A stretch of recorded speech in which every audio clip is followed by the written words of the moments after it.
आज मैं झारखंड की राजनीति में एक ऐसी चीजों के बारे में बताने जा रहा हूं जो हर युवा को, हर एक शिक्षित को जानने की जरूरत है। हर लोगों को जानने की जरूरत है कि आखिर देश दुनिया में हो क्या रहा। देश दुनिया में तो सभी को पता है, सब कुछ पता है, लेकिन एक राज्य में जो एक प्रतिनिधि चुनकर जाते हैं, एक लोग जो एक प्रतिनिधि को चुनते हैं, आखिर किस तरीके से चुनते हैं, आखिर कौन उनका प्रतिनिधि होता है।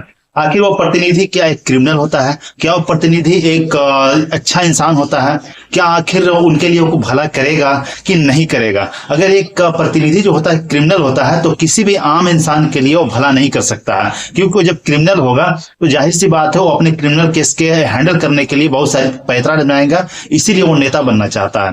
तो मैं आपको आज उस क्रिमिनल नेताओं के बारे में आज से खुलासा करने वाला हूं, जो एक झारखंड की राजनीति में मैं समझता हूं कि हर नेता जो क्रिमिनल बनने के बाद ही ऐसा सोचता है कि हमको नेता बनना चाहिए। जो क्रिमिनल नहीं है वो भी या तो बिजनेसमैन है, बहुत बड़ा बिजनेसमैन है और नेता पावर के लिए आता है, लेकिन जिसके पास पावर नहीं है वो क्रिमिनल बनता है, नेता बनता है। तो आखिर किस नेता के पास कितने क्रिमिनल केसेस हैं, मैं आज आपको वो बताने जा रहा हूं। तो चलिए मैं अब झारखंड की राजनीति के एक टाइम टू टाइम आपको हर विधायक के बारे में, एक कौन से विधायक के पास कितने क्रिमिनल केसेस है, कितना क्रिमिनल है, कितनी धाराएं हैं, वो सारी चीजें मैं बताऊंगा। तो चलिए मैं आपको एक इंटरनेट के जरिए ही, जो आप सोचेंगे कि पता नहीं कहां से बता रहा है, मैं उस जरिए से बताऊंगा, जो जरिए के बाद आपको लगेगा कि ये सही है और सटीक है, उसके बाद आपको किस तरह की कोई कंफ्यूजन नहीं होगी। तो चलिए मैं क्रिमिनल केसेस के बारे में बताता हूं, आज के इस झारखंड के विधायक के बारे में जा रहा हूं। और उन विधायकों में से एक विधायक ये हैं जो अभी अभी आपको जैसा कि देख पा रहे होंगे, इनका बहुत ही झारखंड में प्रचलित विधायक से बन गए हैं। बस कुछ लोगों के सपोर्ट्स हैं इनके और उसके कारण ये बहुत प्रचलित हो गए हैं और मीडिया भी इनके साथ है। तो आप उसके लिए प्रचलित के लिए तो कह ही नहीं सकते कि कितने प्रचलित हो सकता है इंसान, क्योंकि मीडिया बहुत बड़ी चीज होती है कि इंसान को प्रचलित बनाने में। तो चलिए मैं आपको दिखाता हूं कि इनके ऊपर कितने क्रिमिनल केसेस हैं और कितनी धाराएं हैं, मैं सब कुछ आपको दिखाते चलता हूं।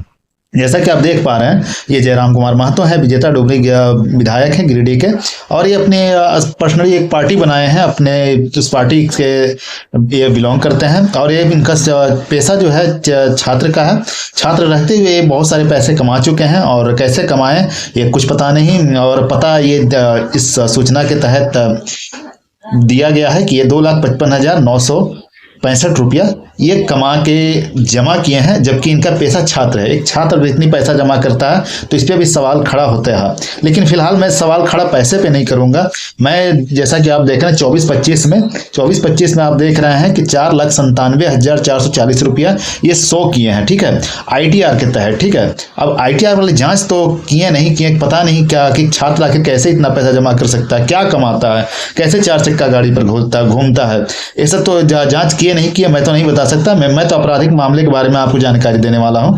तो चलिए मैं आपराधिक मामले के बारे में आपको जानकारी देता हूं। जैसा कि अब आप देख रहे हैं कि आईपीसी तो आप जानते हैं कि आईपीसी जब से बीएनएस बना है, भारत की कानून व्यवस्था में बीएनएस आया है, तो आईपीसी को एक्सचेंज किया गया। उसके एक्सचेंज बोले तो उसको चेंज करके एक्सचेंज मतलब उसी के जगह पे आया है, ठीक है, बीएनएस आईपीएस के जगह पे। तो आखिर इनके ऊपर कितनी धाराएं हैं, कौन कौन सी धाराएं हैं, आप देखिए, आप देखकर चौंक जाएंगे कि आखिर एक ऐसा नेता जो अभी नया नया नेता बन रहा है कितना बड़ा क्रिमिनल कैसे हो सकता है।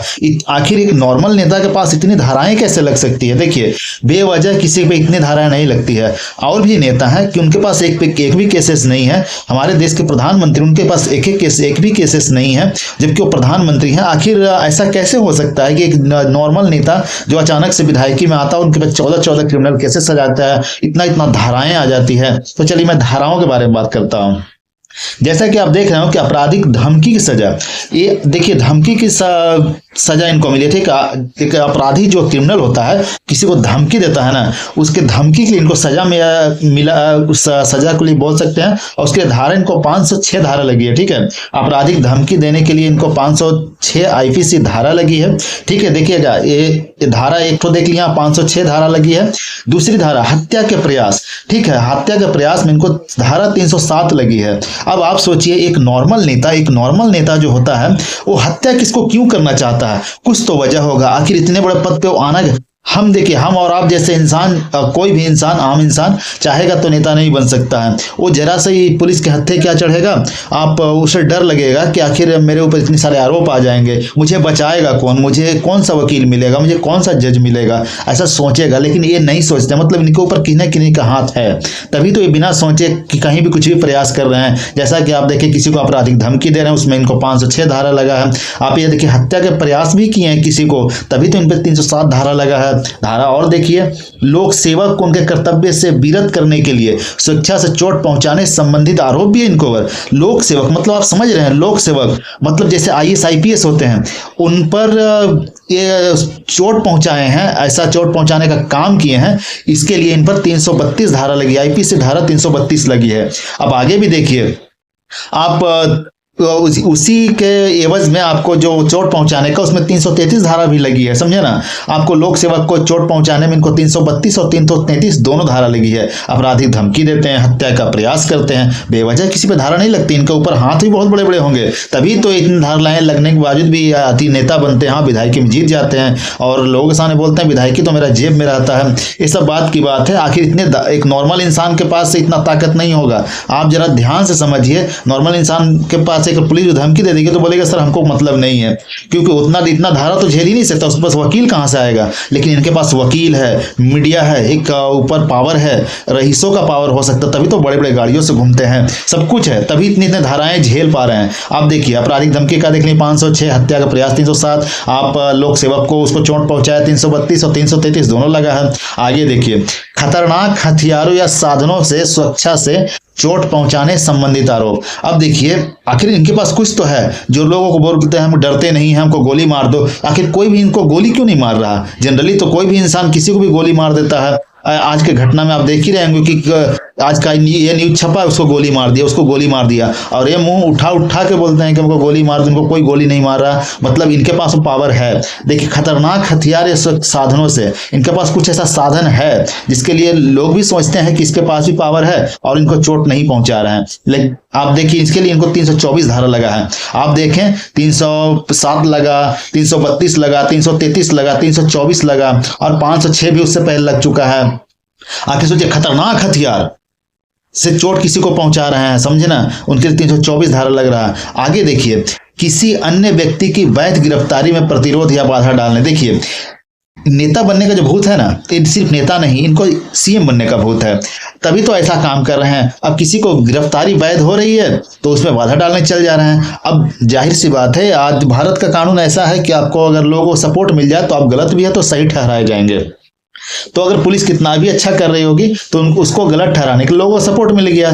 तो ये तो देख रहे हैं कि वैध गिरफ्तारी है, लेकिन बाहर डालने चले गए कम से कम 1000 लोग लेकर के, और उसमें वो सक्सेस हो जाते हैं, क्योंकि पुलिस नहीं चाहती है कि किसी इतने सारे लोगों को हम नुकसान पहुंचाएं। पुलिस एक कानूनन तरीके से सारी कुछ जानती है और ऐसा नहीं करेगी। तो ये किसी अन्य व्यक्ति की वैध गिरफ्तारी हो तो उसमें बाधा डाले, उसमें इनको 225 का धारा लगा। ठीक है, आखिर इतनी धाराएं लग रही है फिर भी ये जेल में क्यों नहीं है? कारण है भाई, इनके पास जरूर ऊपर में इनका कोई वकील, बड़ा वकील हो, इनके ऊपर कोई बड़ा पैसे वाला हो, ऐसा जरूर कुछ है। इतनी बड़ी बड़ी गाड़ियों से कैसे घूम लेते हैं? जिसके पास गरीब एक नेता बना है, ऐसा कुछ नहीं है। अब आगे देखिए और कितनी धाराएं हैं। जानबूझकर और दुर्भावपूर्ण कृत्यों से संबंधित आरोप। ठीक है, देखिए, जानबूझकर कोई आरोप नहीं लगता, ठीक है, किसी पर, लेकिन ये दुर्भावपूर्ण कृत्य, मतलब समझ रहे हैं, दुर्भावपूर्ण इन पर जो धारा लगा है। और उद्देश्य क्या है सब पर का? उद्देश्य देखिए, जिसका उद्देश्य किसी वर्ग या उसके धर्म या धार्मिक विश्वासों का अपमान करके उसके धार्मिक भावनाओं को ठेस पहुंचाना। देखिए, जयराम महतो के बारे में आपको एक चीज बता देते हैं। जयराम महतो को मैं एक फिर से बता देता हूं, ये आदिवासी से बड़े नफरत करते हैं, आदिवासी से नफरत करते हैं। आपको देख रहे हैं कि आप भोजपुरी मगही बोलने वालों से नफरत करते हैं, मतलब उनके धार्मिक विश्वासों में जरूर अड़ंगा डालते होंगे। ठीक है, तभी तो इन पर आरोप लगा है, उसको अपमान किए हैं तभी तो आरोप लगा है, बेवजह आरोप नहीं लगता। आरोप तो लग रहे हैं और छूट भी जा रहे हैं। जरूर इनके ऊपर कोई बड़ा वकील है, जरूर पैसा वाला कोई बड़ा इतना सपोर्ट कर रहा है। देखिए आगे देखिए, इन पर आईपीसी कितना धारा लगा है आपको? 295A लगा है। किसी, जैसे आप देख रहे हैं ना, किसी उसके धर्म या धार्मिक विश्वासों का अपमान किए हैं, जैसा कि आप हम बता दिए, खुल के मैं बता रहा हूँ, आप इसका जानकारी लीजिए। जो जानकार है तो जानते होंगे, जो नहीं जानकार है तो जानिए, समझे ना। ये आदिवासियों से सख्त नफरत करते हैं, तो जब आदिवासियों से नफरत करते हैं, उनका धर्म को भी ये ठेस पहुंचाना चाहते होंगे, तो ये अपमान के जो एवज में इन पर जो धारा लगा सही है। तो अब मैं तो भोजपुरी मगही को छोड़ देता हूँ, बहुत दूर की चीज हो गई, लेकिन जो झारखंड के निवासी हैं, संताली लोग, आदिवासी लोग, उनको ये अपमानित करने वाले लोगों में से जयराम महतो है। आप इनका पार्टी में देखिएगा कि ऐसा कोई भी आदिवासी को ये लेकर नहीं चलेंगे ज्यादातर, क्योंकि ये उसका अपमान करते हैं, उनसे नफरत करते हैं। तो ये देख रहे हैं कि धर्म और धार्मिक विश्वासों का अपमान करने के एवज में 295 धारा लग गया। आप देखिए आगे, आप देख रहे हैं कि धर्म, जाति, जन्म स्थान, निवास, भाषा आदि के आधार पर विभिन्न समूहों के बीच दुश्मनी को बढ़ावा देना। देखिए अभी भोजपुरी मगही की बात की है ना, वो चीज आ गया ना। देखिए कानून में ऐसा कहीं नहीं है कि आप किसी से नफरत करें, किसी के बीच दुश्मनी का बढ़ावा दें, भेदभाव फैलाएं, और एक नेता को तो ऐसा करना ही नहीं चाहिए। आप जनप्रतिनिधि हैं, जनप्रतिनिधि को तो सबको लेकर चलना होगा, लेकिन नहीं, ये जनप्रतिनिधि इसलिए बनना चाहते हैं किसी को बाहर कर सकें। इनको बिहारियों से दुश्मनी है, मगही भोजपुरी से दुश्मनी है। अरे कौन सा मगही भोजपुरी, आप जाइए ना पलामू साइड में, जो आपको झारखंड के उत्तर साइड में, जो बिहार से लगे हुए हैं, वहां तो आपको भोजपुरी मगही मिलेंगे ही, तो आपका उस जिला को भी पूरा हटा देंगे, ऐसा नहीं है। कानून जानती है कि ऐसा कुछ नहीं किया जा सकता। इसीलिए आज आप जैसा कि देख पा रहे हैं कि जो सीएम है हेमंत सोरेन, ऐसा कुछ भी नहीं कर, जानते हैं कि ये कानून के दायरे में है, इसलिए सबको हमको लेकर चलना होगा, लेकिन इनको ऐसा नहीं करना है। तो इसीलिए धर्म, जाति, स्थान, जन्म स्थान, निवास, भाषा आदि के आधार पर विभिन्न समूहों के बीच दुश्मनी को बढ़ावा दिए हैं, और इसके लिए इनको 153A धारा लगा। आईपीसी धारा कितना लगा है? 153A। आप देख लीजिए, इतना धारा लग रहा, फिर भी ये बाहर में है, विधायक बन जाते हैं। बहुत बड़ा हाथ है भाई, आप लोग बुड़बक बन रहे हैं। बुड़बक मत बनिए, आप समझदार बनिए।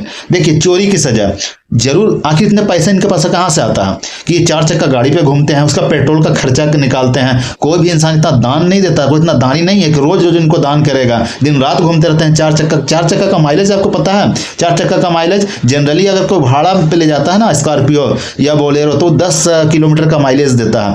तो आप 10 किलोमीटर नहीं, वो कुछ कमाता होगा तो आप 15-16 ही मान लीजिए। तो आखिर पर डे इतना तेल का खर्चा कहां से लाता है? 4 चक्का गाड़ी का भाड़ा कहां से देते हैं? कोई बड़ा तो हाथ है, तो बड़ा हाथ है तो चोरी करते होंगे। चोरी की सजा में तो इनको देखिए आईपीसी धारा 379 लगा भी है। आप देखिए आगे चलिए, लोक प्राधिकारी द्वारा निर्धारित स्थल चिन्ह को नष्ट करने। अभी अभी आपको हम बताएं कि आदिवासियों से बड़ा नफरत करते हैं, तो हो सकता है उनके कोई स्थल चिन्हों को नष्ट करने का, आप तो नेता बन गए हैं तो माला चढ़ाने जाएंगे ही, तो कोई बड़ी बात नहीं, लेकिन इससे पहले तो नफरत करते थे, तो वो कोई बड़ी बात नहीं है। उस समय ऐसा किए होंगे, इसमें कोई दो राय नहीं है। तो उसके लिए इनसे 100 रुपया आपको जुर्माना लगा है, और 10 रुपया तक की क्षति पहुंचाने के इरादे से आग विस्फोटक पदार्थ से शरारत करने पर, समझे ना।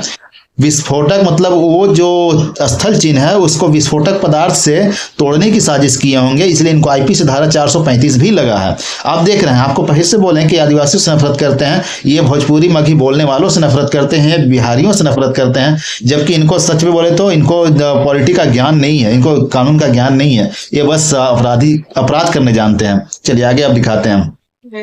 सार्वजनिक सड़क, पुल, नदी या चैनल को नुकसान पहुंचाकर शरारत संबंधित आरोप। आप देख रहे हैं सार्वजनिक सड़क, ये समझ रहे हैं सरकारी संपत्तियों का नुकसान कर रहे हैं, इसके लिए इनको 431 का धारा लगा। कैसा नेता आप हैं भाई, कैसा पढ़ा लिखा है? बोलते हैं स्टूडेंट पावर है, हम सब कुछ जानते हैं, आपको तो कुछ आता ही नहीं है। ये आपको विनोद बिहारी कैसे आपको डिग्री दे रही है? आपको डिग्री देना ही नहीं चाहिए उसको, डिग्री तो देगी ही। आप जो है कि क्रांतिकारी का बेटा है, और वो क्रांतिकारी जिस आपके पिता तो विनोद बिहारी के साथ रहे भी हैं, तो जो विनोद बिहारी के साथ रहे हैं उनका बेटा को डिग्री कैसे नहीं देगी? वो यूनिवर्सिटी देगी ही, चाहे आप पढ़ें या नहीं पढ़ें, वो तो बात की बात है। तो ये सार्वजनिक संपत्ति को नुकसान पहुंचा, इसके लिए 431 धारा लगा।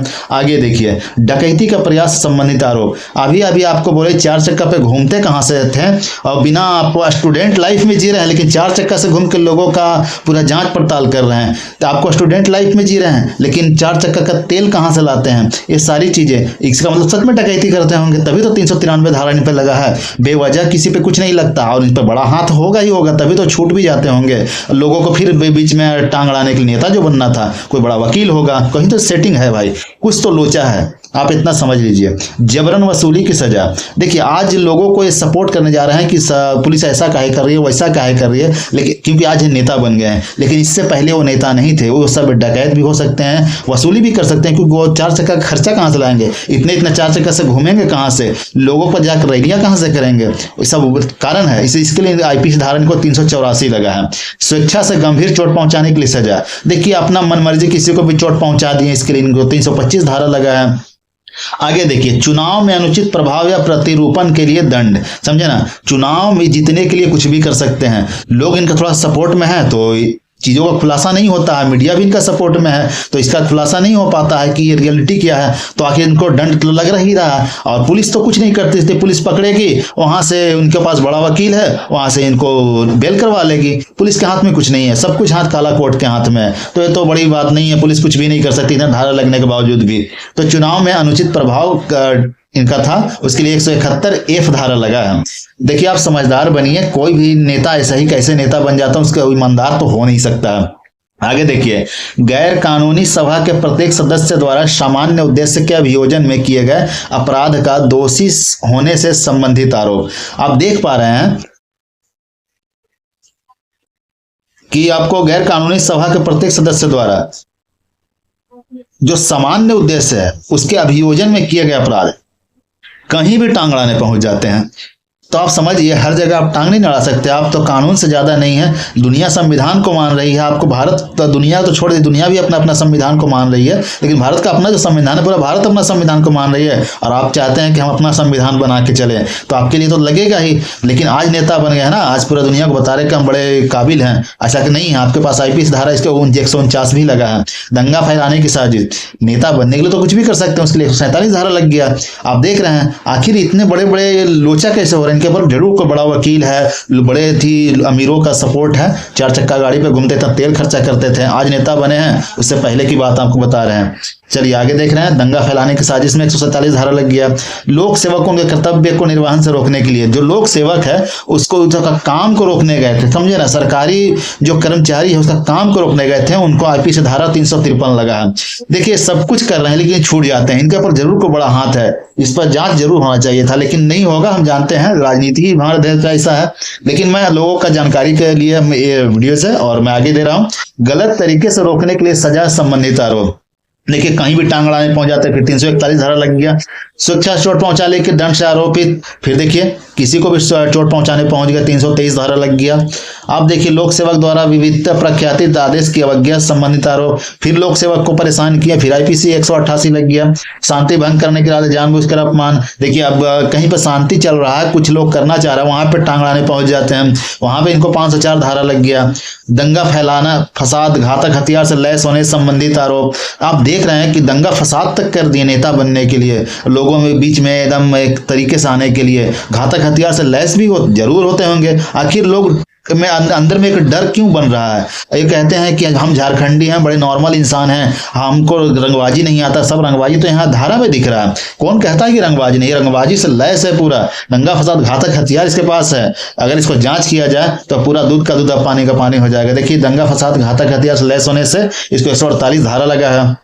गलत तरीके से कारावास के लिए सजा, देखो गलत तरीके से कारावास के लिए सजा भी है, 342 धारा लगा है। 50 रुपए की राशि की क्षति पहुंचाने संबंधित आरोप भी है, 427 धारा लगा है। गैर कानूनी सभा का सदस्य होने के लिए दंड से संबंधित आरोप है, 143 धारा लगा है।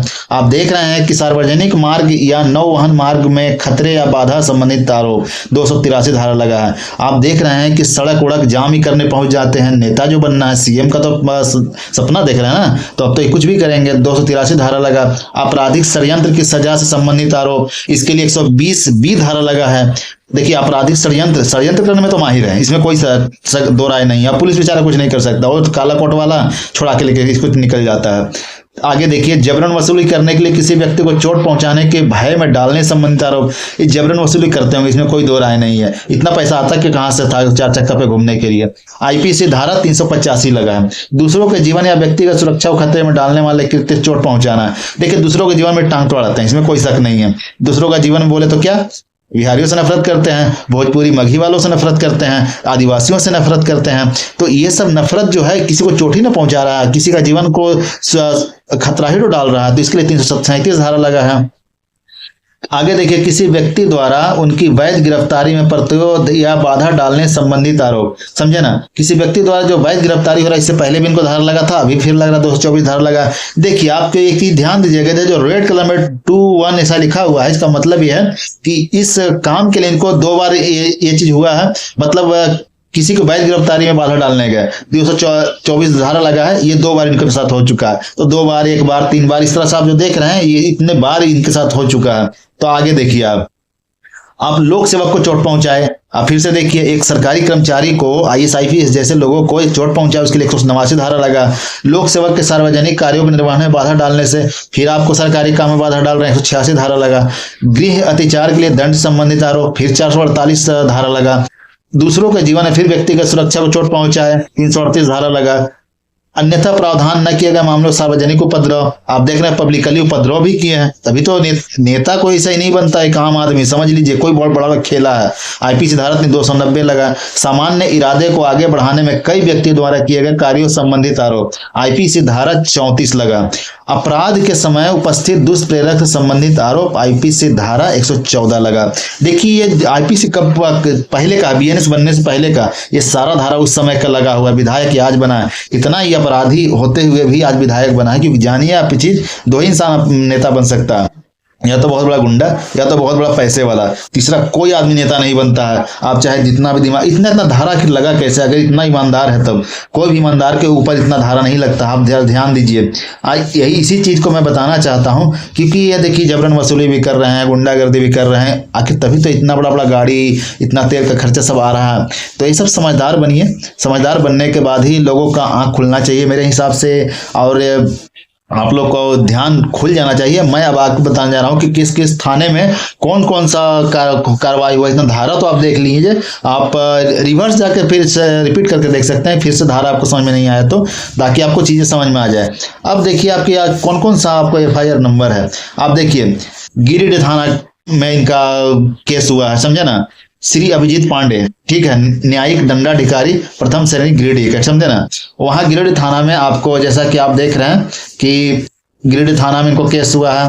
आपको सियालजोरी PS में केस हुआ है, आपको सियालजोरी पुलिस स्टेशन, समझे ना, पुलिस थाना सियालजोरी, जिला बोकारो में है। गिरिडीह में आपको केस हुआ, बोकारो में केस हुआ। आप देख रहे हैं कि जोड़ापोखर थाना धनबाद में इनको केस हुआ, जोड़ापोखर थाना फिर से आपको धनबाद में केस हुआ, समझे। आपको मधुबन थाना कांडवाला में केस हुआ, मधुबन थाना में केस हुआ। जगन्नाथपुर थाना में केस हुआ जो रांची में है। आप देख रहे हैं मांडू थाना में केस हुआ जो रामगढ़ जिला में है। आप देख रहे हैं कि आपको फिर से मांडू थाना में केस हुआ जो रामगढ़ में है। सिंदरी थाना में केस हुआ जो आपको धनबाद में है। आप फिर देख रहे हैं बलियापुर थाना में केस हुआ जो धनबाद में है। नगरी थाना में केस हुआ जो रांची में है। आप देख रहे हैं तोपचाची थाना में केस हुआ जो धनबाद में है। बोकारो स्टील सिटी में इनको थाना में केस हुआ जो बोकारो में है। आप देख रहे हैं कि कसमार थाना में केस हुआ जो फिर बोकारो में है।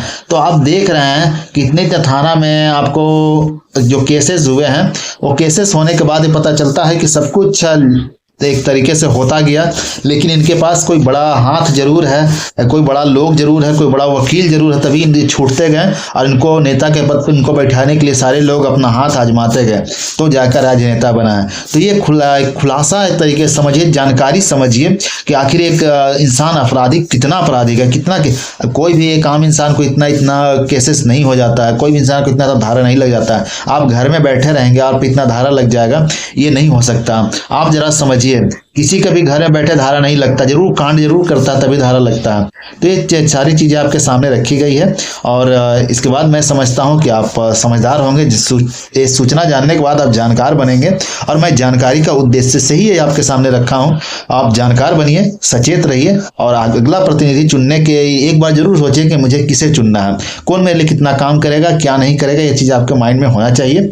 तो आज चलिए, इतना जानकारी देने के बाद मैं आपको शुक्रगुजार हूं कि आप मेरे चीजों को सुने और समझे। आज के लिए जोहार झारखंड, धन्यवाद।